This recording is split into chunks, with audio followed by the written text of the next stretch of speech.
皆さんこんにちは、マハです。今日はキャンディーファームというテーマでデザインした牧場をご紹介します。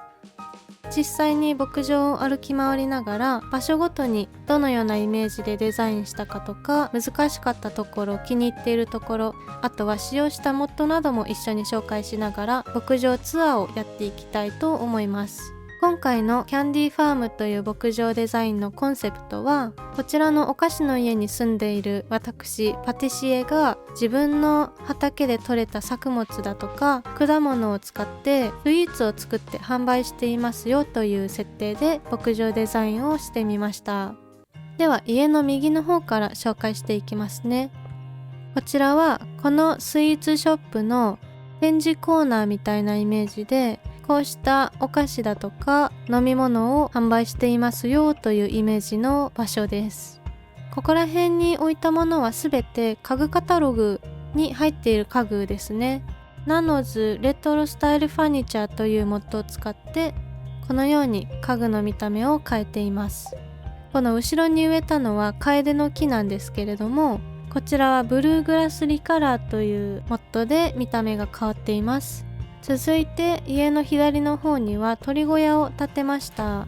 今回はこのように家のすぐ隣に置いて、一見家の建物とつながっているような風に見せてみました。この鳥の見た目もモッドで変わっていて、こちらはソリップスクープアニマルズというモッドで可愛らしい見た目に変えてみました。左にあるのは魚のいる池で、こちらもキャンディーバリーシリーズで見た目がお菓子の建物の見た目になっています。今回牧場に置けるのが鳥小屋と魚のいる池だけで、それ以外の建物はモッドのシリーズにないので、鳥小屋と魚のいる池だけで牧場を賑やかに見せるのが結構大変でした。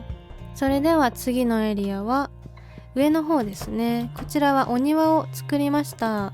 後ろに置いてるのはキノコのランプです。こちらのランプもこのように見た目が選べるんですけれども、家具のモッドと同じ制作者さんのナノズガーデンスタイルクラフタボルズというモッドを使っています。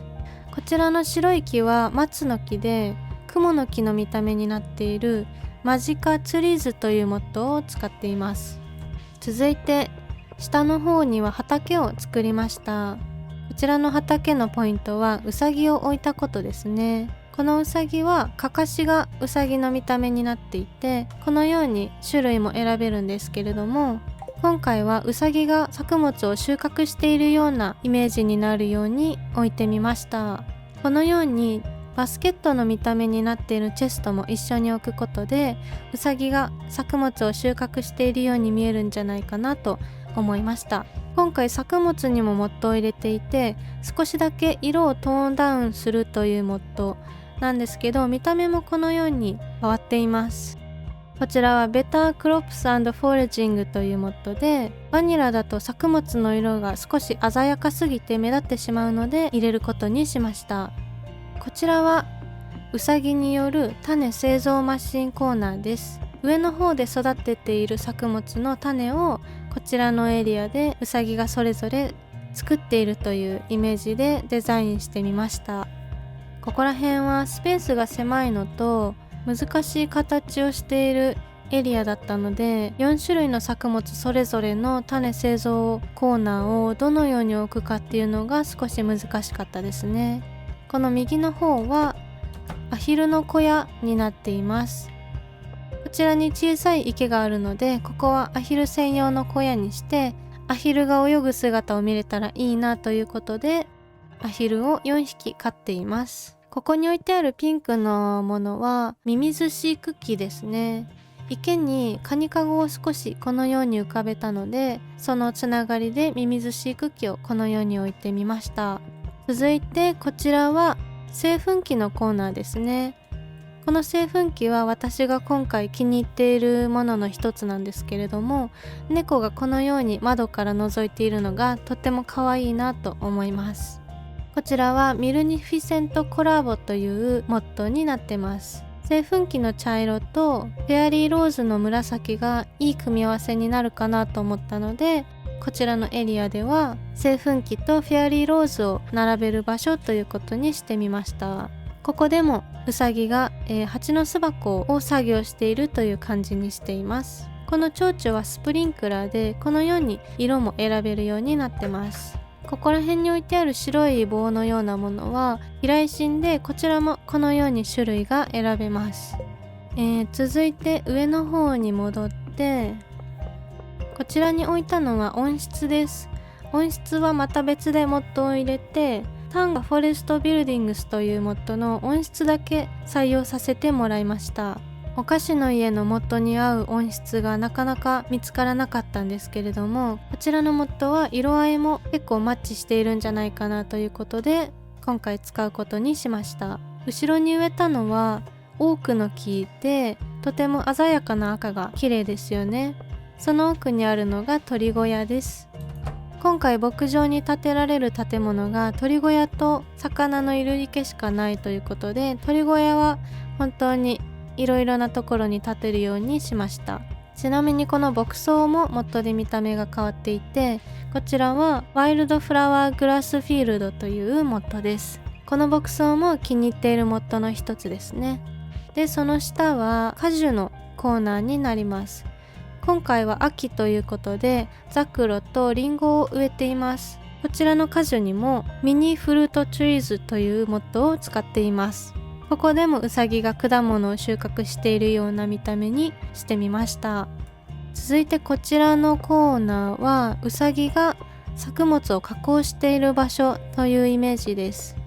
右の方の畑でウサギが収穫した作物を左でワインやジャムとか料理に加工しているという感じですね。こちらの保存ジャーも3種類から色が選べるんですけど、とても綺麗な色なので、このようにただ並べておくだけでも素敵な見た目になるなと思いました。その下はフェアリーローズと魚のいる池を並べてみました。魚のいる池のこの暗い青とフェアリーローズのブルー系の色合いが似合うんじゃないかなと思って隣に並べることにしました。あとはその下にマホガニーの木も植えてみて、この金色に近いような明るい黄色と上の方の青色がとても映えるんじゃないかなと思ってこのように配置してみました。その隣にあるのがアウトドアカフェコーナーです。こちらはメニューのようになってる看板ですね。ここら辺のエリアも家具をたくさん使ってカフェのイメージを再現してみました。ソファーを外に置けるようにするという Place Couches and Armchairs Outside というモッドを使ってこのようにソファーに座ることもできます。真ん中に置いたのは金時計で、こちらは温室のモッドと同じ制作者さんのタンガフォレストゴールドクロックというモッドを使っています。このカフェのコーナーでは置きたいものがたくさんあってごちゃごちゃにならないようにうまく配置するのが意外と難しかったですね。下の方にピアノを置いたのも個人的に気に入っているポイントです。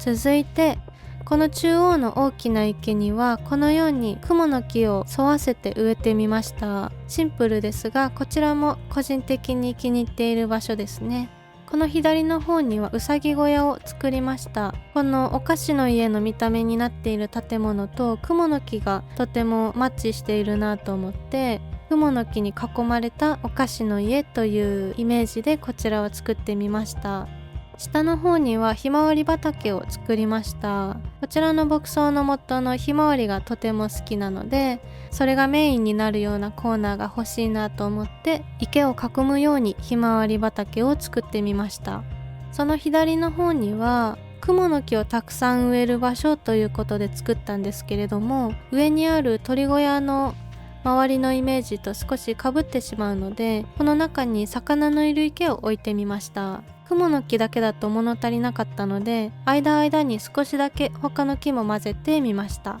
その左の方は鳥小屋を3つ並べました。せっかくお菓子の家の見た目に変わっているのでたくさん置きたいなということで、ここに3つ並べてみました。真ん中が3段階目にアップグレードした見た目で、左右が2段階目までアップグレードした見た目になってます。右の小屋には恐竜を入れていて、真ん中がウサギの小屋で左が白鶏の小屋という風になっています。最後に忘れてはいけない今回入れたモッドの一つがこちらの可愛らしい髪型と服のモッドですね。コイーズガールズセットパックというモッドを使っています。このお菓子の家の雰囲気に合わせて服装も少し可愛くしたいということで入れてみました。以上、キャンディーファームの牧場ツアーでした。ぜひ高評価とチャンネル登録をお願いいたします。今後もやりたいなと思っている牧場のデザインはたくさんあるので楽しみに待っていてください。それではご視聴ありがとうございました。